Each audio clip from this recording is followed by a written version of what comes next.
Hi everyone. Nice to see you.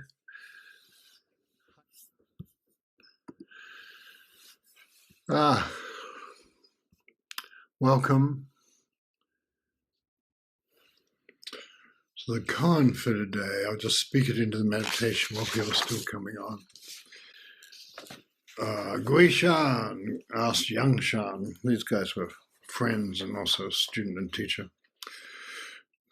Gui Shan, the teacher, said, suppose someone asks you out of the blue, sentient beings have only endless karmic consciousness, disorderly karmic consciousness with no foundation to rely on.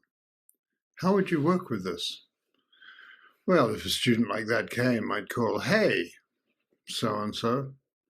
Hey, John. Hey, Allison.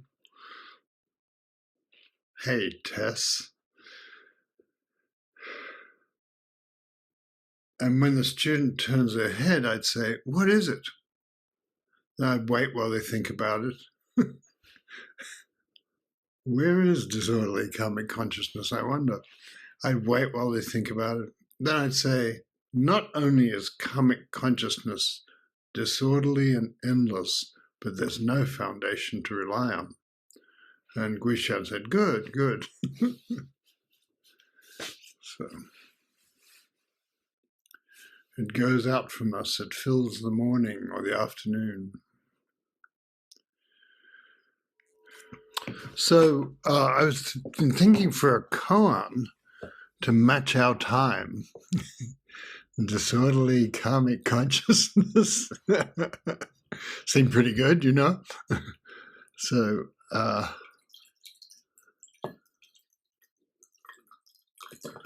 and there's a quality about it that, you know, there's a quality about it that's just endless. I've been reading, a family member told me about Barbara Tuchman's book called A Distant Mirror, The Calamitous 14th Century. And I thought, that's something I probably should read now. And it's very long. It's 600 pages. So long I forgot how long it is. And and it's the 14th century began with the plague and ended with another plague and ended with, like, I don't know, 2 popes. There was a schism and 2 popes. In one stage there were 3 popes. and different kings claiming the same country. And all these movements towards something greater, you know, more democracy, but then snatched away by the kings, you know.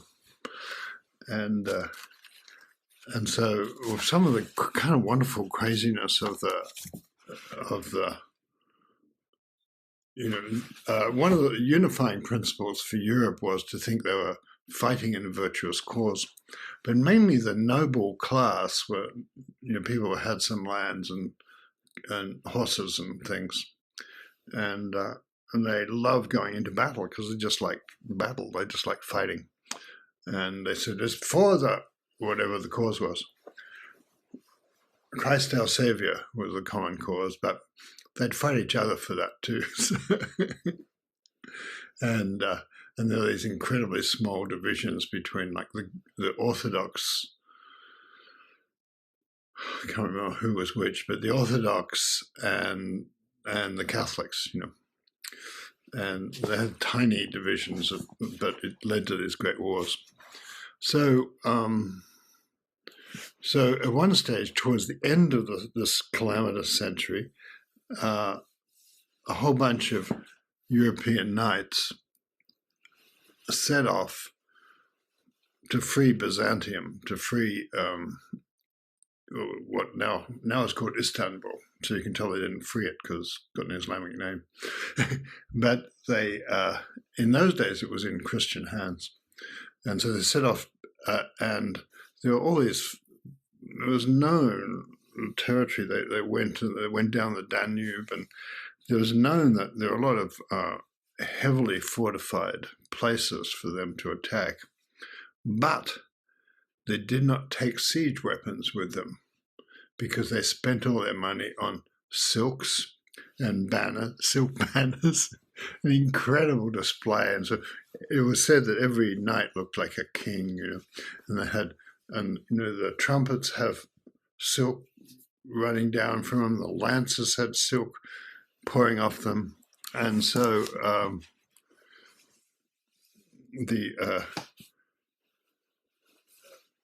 and also then they characteristically wildly underestimated the Turks, who were pretty good warriors, but they couldn't be as brave as the French, And when everybody said things like, "Oh, hang on, we ought to have some strategy here," they were called a coward. And so the result of, there were a couple of successes, but the result of this was they were terrible. The French were terribly, terribly defeated, and the few who were left and not killed were taken prisoner. And when there was a count who was actually understood strategy there, and he rode out to meet the Turkish vanguard, and he trapped them. And there was a great sort of very decisive battle that he won. He rode back and said so, but the person in charge was envious of him and said, "That was nothing. You're just trying to get credit ahead of me," and then told everybody they need to charge now without any information. So naturally they were slaughtered, and their allies didn't come with them because they thought this was stupid. So and so they were captured, and then they were walking. They were just taken to Istanbul, Byzantium. They were taken near there, but they were taken into Asia actually by the Turks, and their great army was either dead or deserted. But the battle had been so terrible, both for the Christians and the Turks, that for the French and the Turks, that even though the Turks won, they didn't have enough troops left to consolidate their conquest. Disorderly karmic consciousness and no basis to rely on. And but then, there are these strange things. One of the great French warriors, the one who'd actually won and whose advice was ignored, of course, was still alive, and so they kept the prominent people for ransom, although he never got home. But and then they're walking along this 350 miles of flat plain that's blazing hot and freezing and blazing hot alternately. And suddenly, where there had been no one seen along the road, stretching far over flat country, a Bulgarian appeared, who was they were part of the enemy. They were not favorable to us. The mysterious stranger carried a gown and hat and heavy cloak, which he gave to the Sire de Coucy, who put them on and was so restored in spirits by this sign of heavenly favor, he found new vigor to, and he gave some money in his will, since he never gave it home, he had prayed to the Virgin of Chartres, and she was supposed to be helpful. And then people were captured and kept in Gallipoli for a long time, which is a great and terrible place in the memory of Australia, because there's the same kind of thing that the British sent the Australian and New Zealand troops to capture Italy Gallipoli from the Turks, and they landed them at the wrong beach, and it wasn't supposed to be Gallipoli. And they had machine guns on top firing down, and but the Australians and New Zealanders scrambled to the top with tremendous, horrible losses. And then the British realized, hang on, I think we're in the wrong place. Come on back. Disorderly karmic consciousness and no basis to rely on. So, and then doubling back to Gallipoli, the Sultan who captured the French rulers was then captured by, there was a great conqueror called Timur, who was featured in Christopher Marlowe's play Tamburlaine, who was a great and ruthless conqueror, incredible general, but also genocidal. And he came through and he captured the Sultan. And he put the Sultan, so this complete turnabout thing, he put the Sultan in an iron cage and dragged him after his own armies until the Sultan just died of discouragement and ill treatment. So I don't know, I just thought wherever you look in history, disorderly karmic consciousness, no basis to rely on. And I have another thing here, if this is relevant. Maybe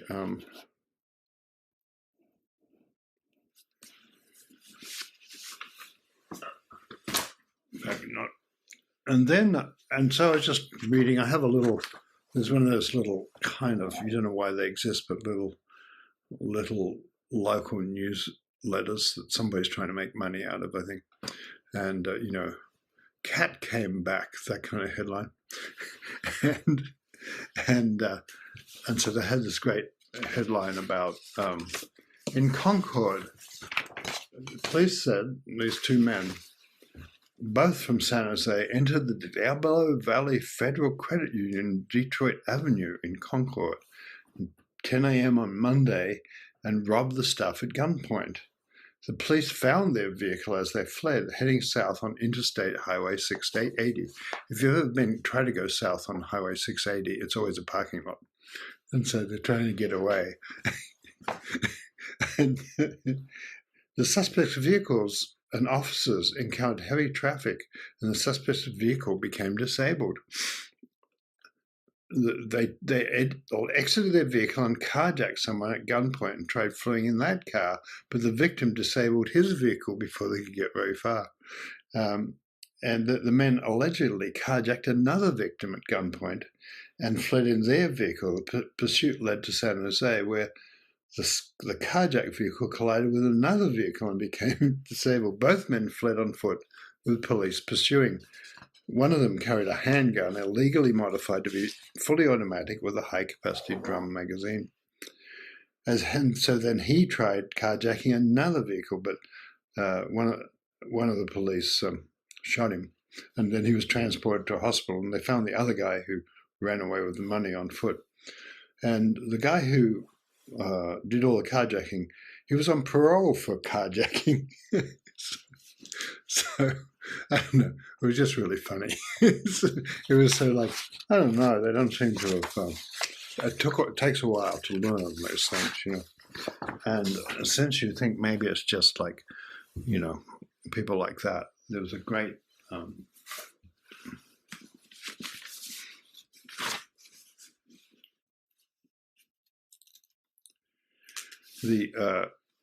One of the big things in late 1300s and early 1400s was that there were the Pope. The French had moved the papacy to Avignon, the Châteauneuf du Pape, but then the Romans had said, "Well, we want our Pope back," and so they just made a different one, and so that went on, and then. But people were very interested in unifying the papacy, because the papacy had a lot of secular power as well. And then there was a guy called John the 23rd, who, another pope in the 20th century, took his name to try and cleanse the record. But they deposed him on charges of piracy, murder, rape, sodomy, and incest. And given the English historian remarks that the most scandalous charges were suppressed. I don't know what could be more scandalous, and so on. So sort of like that, humans are like that. It's quite mad, and I suppose I want to say. So what we do is we have to work with our consciousness in all this. Disorderly karmic consciousness. endless with no basis to rely on. And here's Raymond Carver, somebody who worked with his own disorderly karmic consciousness, and he kind of drank so much he really hurt his body, but he became a great poet and eventually gave up drinking, and so this morning, this is very Carver, was something. A little snow lay on the ground. The sun floated in a clear blue sky. The sea was blue and blue-green as far as the eye could see. Scarcely a ripple. Calm, I dressed and went for a walk, determined not to return until I took in what nature had to offer. I passed close to some old, bent-over trees, crossed a field strewn with rocks where snow had drifted, kept going until I reached the bluff.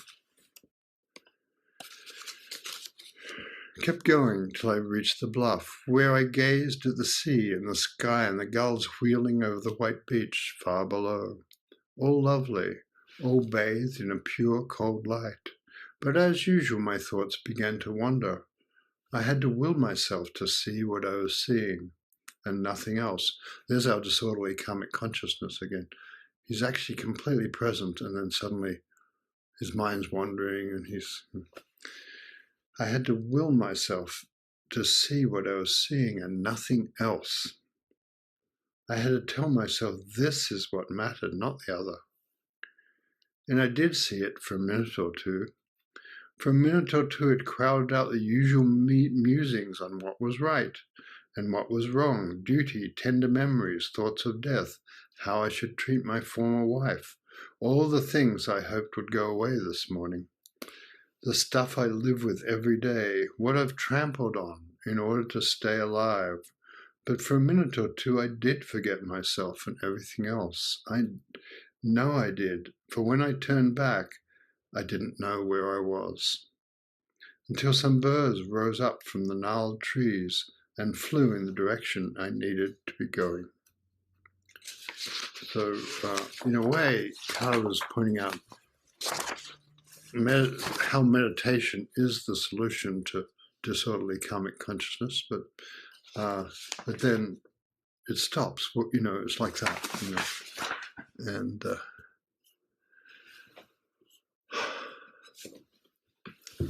and Alison found an example of disorderly karmic consciousness, an official example that I just thought was so great. I wanted her to tell us.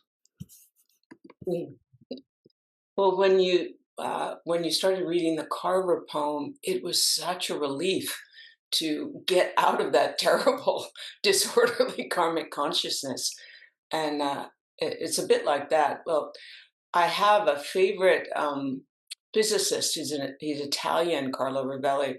I was listening to him the other day, and I'm very interested in time, in what is time, and so is he.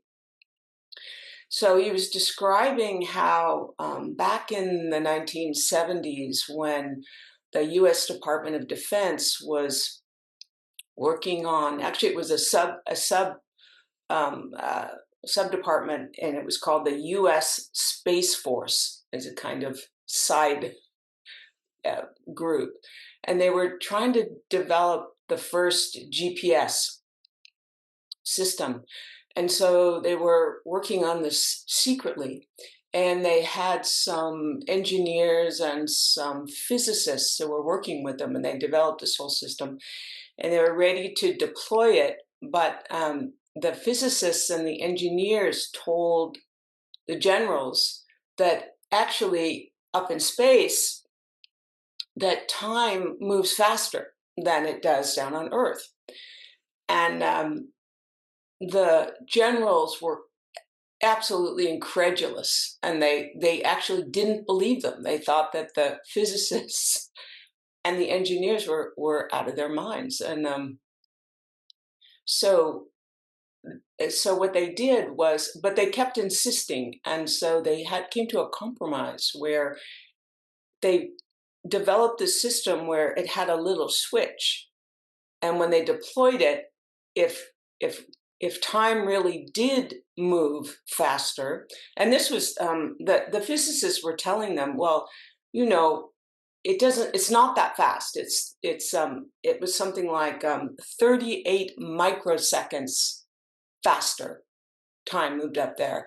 And you think, how can that possibly make any difference? But actually, within about a day, it's about a 6 miles difference. And you can imagine the Department of Defense thought this was a lot. And especially if you're flying an airplane or something, 6 miles in a day is quite a bit of movement of air. So they put a switch on the first GPS, that if time actually did move faster, that the switch would go one way, and if time moved what it did on Earth, then it would switch the other way. But when they deployed it, they put it in time moving the same as it did on Earth. And sure enough, their disorderly karmic consciousness was defeated. But I think this is to say that how difficult it is for the human mind to include anything other than our ideas about how things are.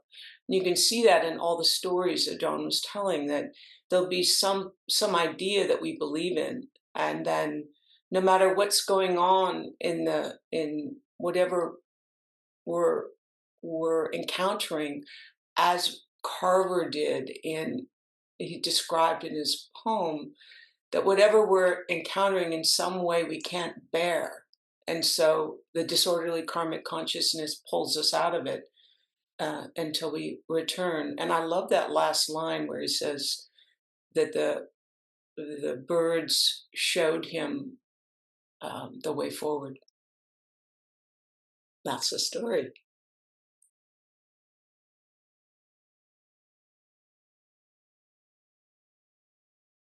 I like that story about the generals not believing the physicists. It's so great. But it's really like all about reality. The French soldiers, French dukes not believing not believing that Turks would actually know anything about warfare. And you can tell someone like Carver starts to work with that because he's working with his own disorderly karmic consciousness, his thoughts of his life and how busy it gets, and then suddenly he's there. This is called happiness, as Carver again. So early it's still almost dark out. I'm near the window with coffee and the usual early morning stuff that passes for thought. When I see the boy and his friend walking up the road to deliver the newspaper, they wear caps and sweaters, and one boy has a bag over his shoulder. They are so happy they aren't saying anything, these boys. I think if they could, they would take each other's arm. It's early in the morning, and they are doing this thing together. They come on slowly. The sky is taking on light, though the moon still hangs pale over the water.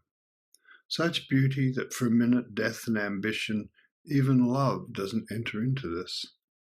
Happiness, it comes on unexpectedly and goes beyond really any early morning talk about it.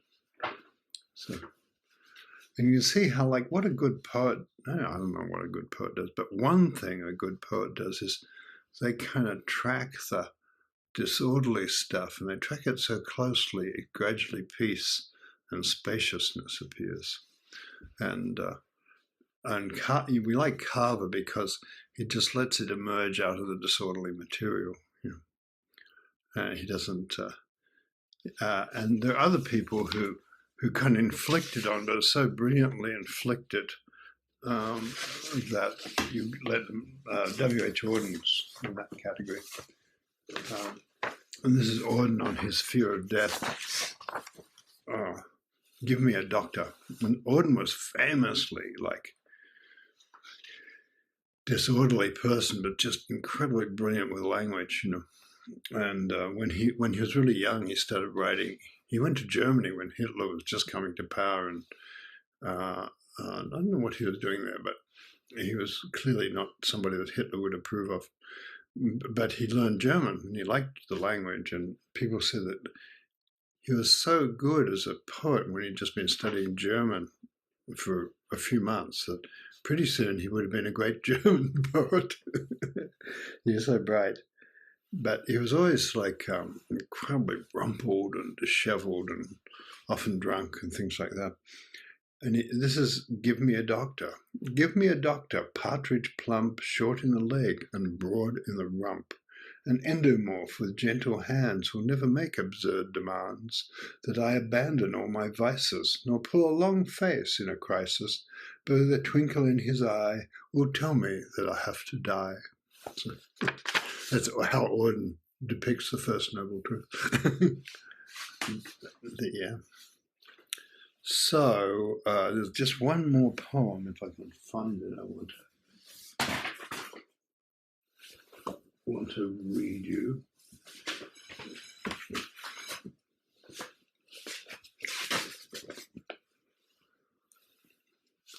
The disorderly karmic consciousness thing, you know, you can see it just like the Crusaders, where the Powell is the, you know, financial discipline in the country, and he won't do what the president asks, and so the president says he's a loser, and suddenly you're back on those fields with the Crusaders, where somebody's got a good idea is being mocked, and so on. So where is it now?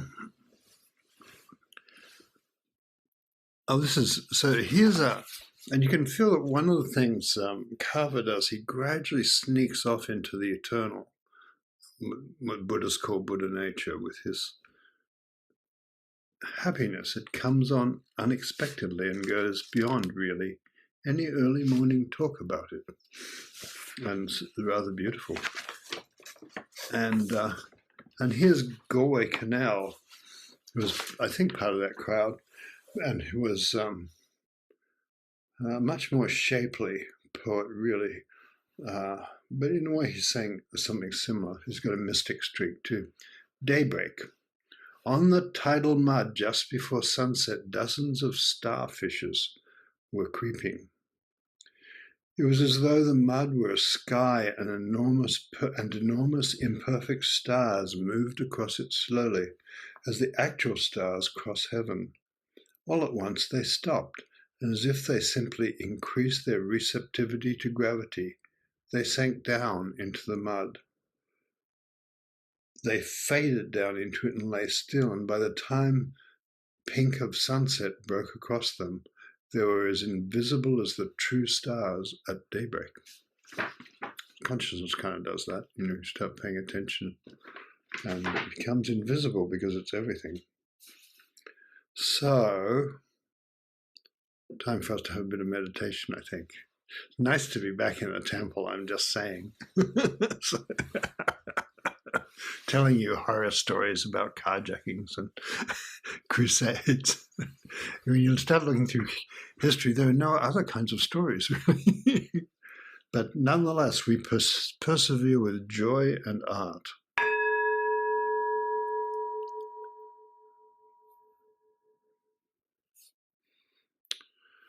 Jesse Carden, I just noticed, is on. You got anything? You've been thinking about how, I don't know, how consciousness gets more orderly, I think. Thinking about the clinical stuff about teaching, how we know what each other means and what's to do. Go ahead. Yeah. I don't know if things are getting more orderly, but I think actually the thing that's really sticking with me is how the nothing whatsoever to rely upon is that's our way out. Like that's in our favor. And the image that's coming into my mind this morning is about the gestation of any embryo, how it has to attach to a wall of some kind, it has to attach to a boundary and then grow off of that wall. And I can just see that happening in my mind. These thought forms appear, and if there's something for them to attach to, they can grow into entire worlds that are built around a perspective, whatever it is.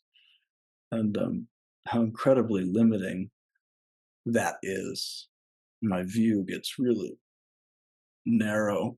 We're getting ready to sell our house right now, and we'll have an open house today, and so there's a million different things that need to be done, and about 999,999 of them are not going to get done by the time the open house happens. I need to sweep this, I need to sweep that, I need to whatever it is.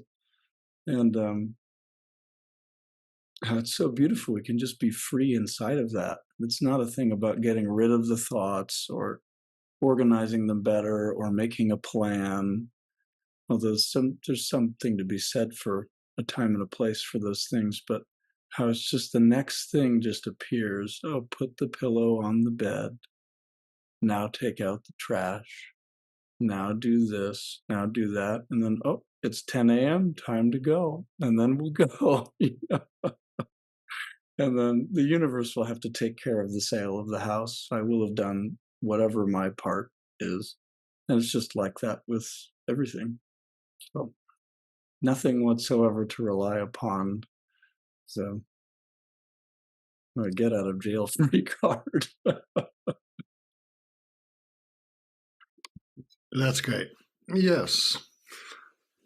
It's really a version of the not knowing. That not knowing is, whenever we're trying to know, is so full of striving and trying, which is sort of what in our myth the Buddha realized under the Bodhi tree. Hang on, there's too much desire in my wanting to get rid of desire. So, Michelle, do you want anything you'd like to say? Hi. I've just been thinking about the first poem that you read, the Raymond Carver poem, and his description of those thoughts that we go around with all the time. Am I doing the right thing? Am I doing the wrong thing? Am I going to be safe in the future? Am I a good person? You know, all of that. And that's trying to make a foundation, right? And it's just all the time. Can I somehow know I'm okay and I'm going to be okay? And it's tied to this mysterious sense of being assessed that we take on. And I was thinking about why it feels so good at the end of the poem when he says, you know, he forgets who he is, and then those birds rise up. And I find there's almost like no words for that, why that feels so good. But it's that something always will appear. It's not unlike what Jesse just said, put the pillow on the bed. Like, you don't need to worry. Something will always appear. And there's another image I just want to share that has been with me all morning too. A friend told me recently about being in an exercise class, and they were working with long sticks, and very much in his body, which is good because then he wasn't thinking so much. And somehow he ended up with two sticks, a long stick and a short stick, and someone else didn't have a stick. And he really wanted the long stick, and he knew he had to give a stick to somebody else. And he said he watched himself give the superior long stick to this other person, even as every thought in his mind was like, well, no, I don't want to give this stick to this person. And he said it was though it just came through him, like it didn't have anything to do with him. The stick wanted to go to this person. And he was like, wow, I haven't noticed that. Like, that's a thing. Nothing to rely on. Something will happen. All righty.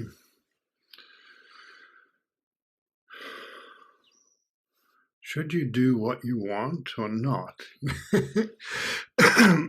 You just sometimes you can't help it. Sometimes you feel you're following exactly what you want, and great, and then sometimes it's something surprises you, and what I was saying sort of is the thing that surprises you sometimes is yourself. That's all. Excellent.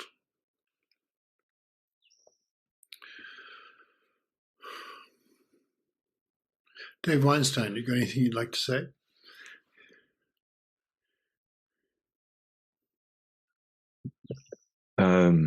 Sure, thanks.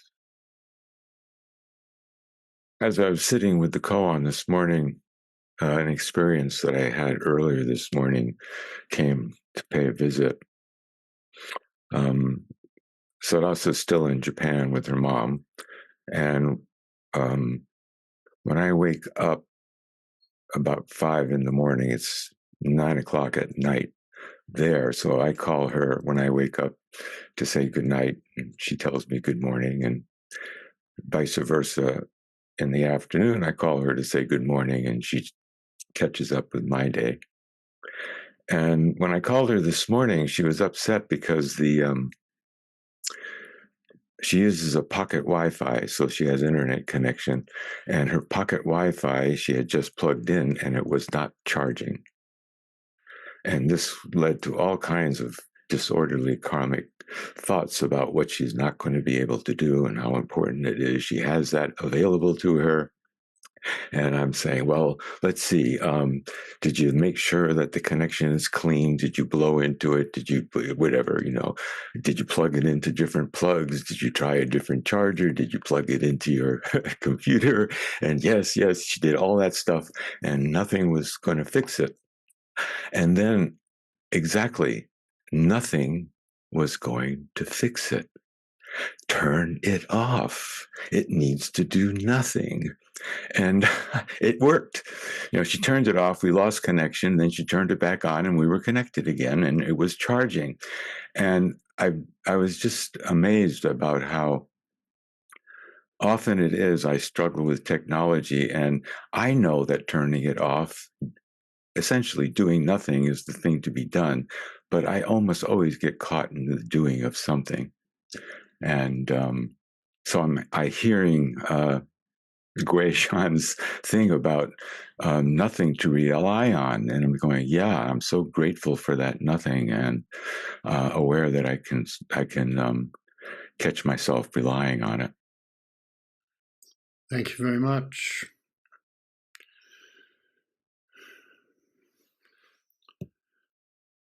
Todd Geist, would you like to say anything? Sure. I live at the foothills of the Santa Monica Mountains, and at least once a week or so, I try to get up early and go for a walk that takes me to like one of the first ridges as you head up into the mountains, and just below Boney Mountain, which is looks like a mountain that you would think would be a sacred place, and it was to the Chumash who were here before. It's really beautiful. And if you get to this foothill just as the sun comes up, it can be kind of a magical moment. So I plan to do that. So I leave about 45 minutes before the sun is supposed to come up, and I put on some extra weight to kind of make the walk into a little bit of an exercise. But I go out before dawn, and it's dark, and the stars are still out, and it's really one of my favorite things to do. This week when I went out, it started the usual way, beautiful stars and the owls hooting still, and the birds beginning to wake up, and I'm looking forward to reaching this peak, and then reaching this ridge, and kind of look over and see the sun come up and light up the mountains. And sometimes, there's fog in the valleys, and it's all full of fog, and my neighborhood is off to one side. But this week, I kind of sort of lost my train of thought, and lost what was going on. And I realized when I came to that I had gone right over the ridge and down the other side.